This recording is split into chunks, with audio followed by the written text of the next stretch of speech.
Quel est le point commun entre Gérard, Johnny, David, Lewis, mais aussi...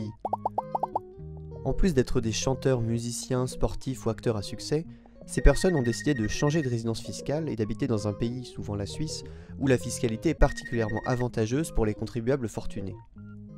Au-delà de ces exemples très médiatisés, une question cruciale se pose. L'impôt fait-il fuir les riches ? La mondialisation, associée à une plus grande ouverture des frontières, à une circulation plus grande des idées et des valeurs et à une diminution des coûts de transport, a permis aux individus d'être beaucoup plus mobiles. Il est donc théoriquement plus facile pour les contribuables de s'exiler en réaction à une imposition élevée. Pour étudier ce phénomène, la théorie économique mobilise le concept d'élasticité de la mobilité des contribuables vis-à-vis de l'impôt. Si l'élasticité est importante, cela veut dire que le taux d'imposition est un élément déterminant dans les choix de mobilité des individus. Et au contraire, si cette élasticité est faible, cela veut dire que le taux d'imposition n'est que modestement pris en compte par les contribuables lorsqu'ils choisissent leur pays ou leur région de résidence. Ils sont peu élastiques. Savoir si l'impôt fait fuir les riches revient donc à mesurer cette élasticité pour les contribuables fortunés. L'enjeu est de taille pour au moins deux raisons.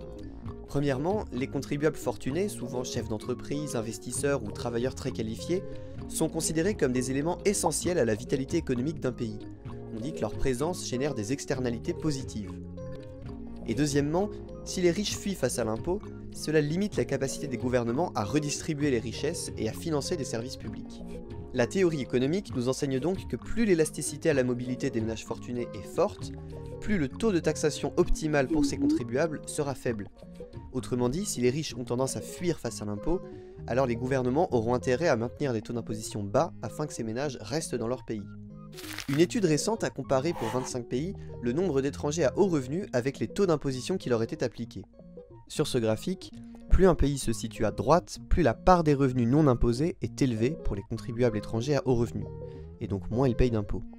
Et plus un pays se situe vers le haut du graphique, plus la part d'étrangers aisés est importante.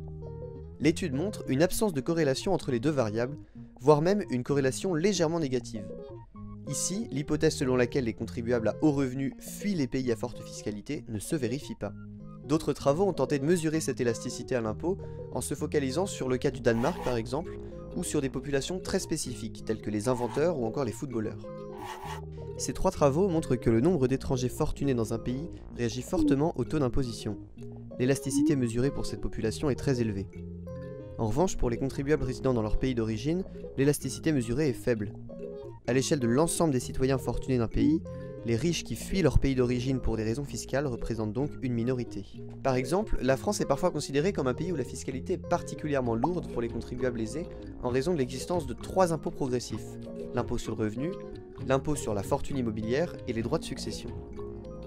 Pourtant, d'après une étude d'Ipsos datant de 2014, seulement 7% des Français vivant à l'étranger déclaraient être partis de France pour des raisons fiscales. Donc si certains ménages décident de quitter leur pays de résidence pour des raisons fiscales, les preuves existantes, même si elles sont incomplètes, montrent que ce n'est pas un phénomène massif, même s'il est très médiatisé. La mondialisation n'est donc pas par fatalité incompatible avec une fiscalité redistributive.